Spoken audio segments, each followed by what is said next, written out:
Chapter 5. It was strange to be in the marketplace without Father. Parvana almost expected to see him in their usual place, sitting on the blanket, reading and writing his customers' letters. Women were not allowed to go into the shops. Men were supposed to do all the shopping, but if women did it, they had to stand outside and call in for what they needed. Parvana had seen shopkeepers beaten for serving women inside their shops. Parvana wasn't sure if she would be considered a woman. On the one hand, if she behaved like one and stood outside the shop and called in her order, she could get in trouble for not wearing a burqa.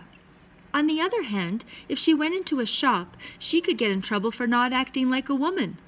She put off her decision by buying the naan first. The baker's stall opened onto the street.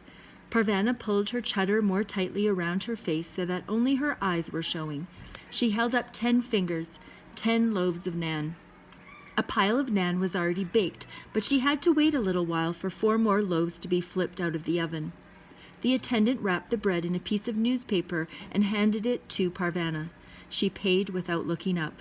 The bread was still warm. It smelled so good. The wonderful smell reminded Parvana how hungry she was. She could have swallowed a whole loaf in one gulp. The fruit and vegetable stand was next. Before she had time to make a selection, a voice behind her shouted, "What are you doing on the street dressed like that?" Parvana whirled around to see a talib glaring at her, anger in her eyes and stick in his hand. "You must be covered up. Who is your father? Who is your husband? They will be punished for letting you walk the street like that." The soldier raised his arm and brought his stick down on Parvana's shoulder. Parvana didn't even feel it. Punish her father, would they? "Stop hitting me," she yelled. The talib was so surprised he held still for a moment. Parvana saw him pause and she started to run. She knocked over a pile of turnips at the vegetable stand and they went rolling all over the street. Clutching the still warm naan to her chest, Parvana kept running, her sandal slapping against the pavement. She didn't care if people were staring at her. All she wanted was to get as far away from the soldier as she could, as fast as her legs could carry her. She was so anxious to get home, she ran right into a woman carrying a child. "Is that Parvana?" Parvana tried to get away, but the woman had a firm grip on her arm. "It is Parvana. What kind of a way is that to carry bread?"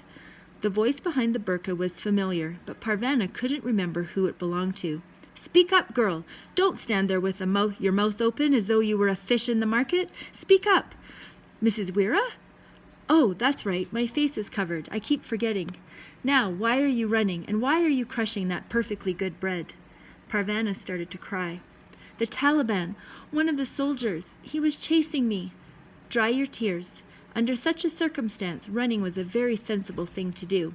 I always thought you had the makings of a sensible girl, and you've just proven me right. Good for you. You've outrun the Taliban. Where are you going with all that bread?" "Home. I'm almost there." "We'll go together. I've been meaning to call on your mother for some time. We need a magazine, and your mother is just the person to get it going for us." "Mother doesn't write anymore, and I don't think she'll want company." "Nonsense. Let's go." Mrs. Weira had been in the Afghan Women's Union with Mother. She was so sure Mother wouldn't mind her dropping in that Parvana obediently led the way. "And stop squeezing that bread. It's not going to suddenly jump out of your arms." When they were almost at the top step, Parvana turned to Mrs. Weira. "About Mother. She's not been well."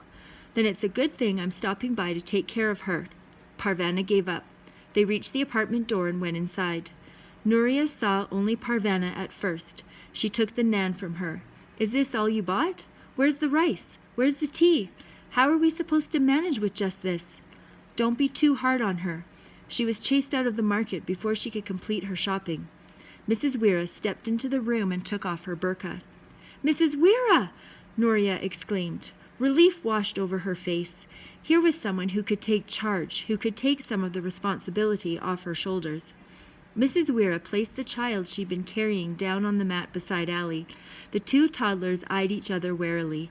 Mrs. Weira was a tall woman. Her hair was white, but her body was strong. She had been a physical education teacher before the Taliban made her leave her job. "What in the world is going on here?" she asked. In a few quick strides, she was in the bathroom searching out the source of the stench. "Why aren't those diapers washed?" "We're out of water," Nuria explained. "We've been afraid to go out." "You're not afraid, are you, Parvanna?" She didn't wait for her answer. "Fetch the bucket, girl. Do your bit for the team. Here we go now." Mrs. Weir still talked like she was out on the hockey field, urging everyone to do their best. "Where's Fatana?" she asked, as Parvanna fetched the water bucket. Nuria motioned to the figure on the toshik, buried under a blanket.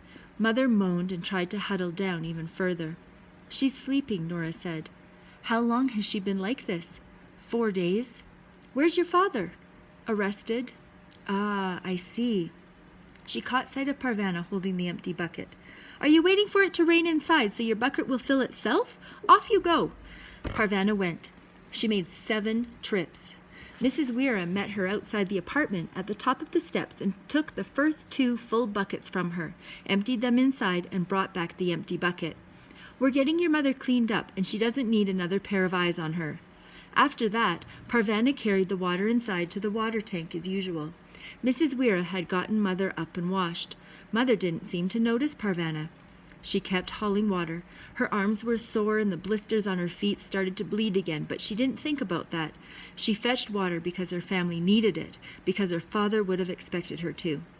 Now that Mrs. Weir was there and her mother was up, things were going to get easier, and she would do her part.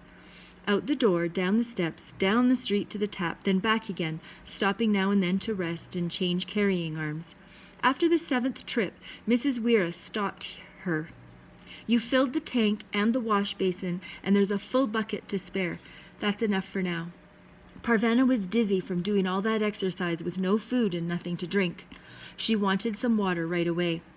"What are you doing?" Nuria asked, as Parvanna filled a cup from the tank. "You know it has to be boiled first."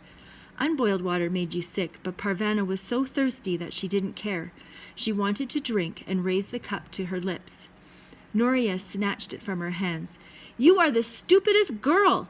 All we need now is for you to get sick. How could anyone so stupid end up as my sister?" "That's no way to keep up team spirit," Mrs. Weir said. "Nuria, why don't you get the little ones washed for dinner? Use cold water. We'll let this first batch of boiled water be for drinking." Parvanna went out into the larger room and sat down. Mother was sitting up. She had put on clean clothes. Her hair was brushed and tied back. She looked more like Mother, although she still seemed very tired.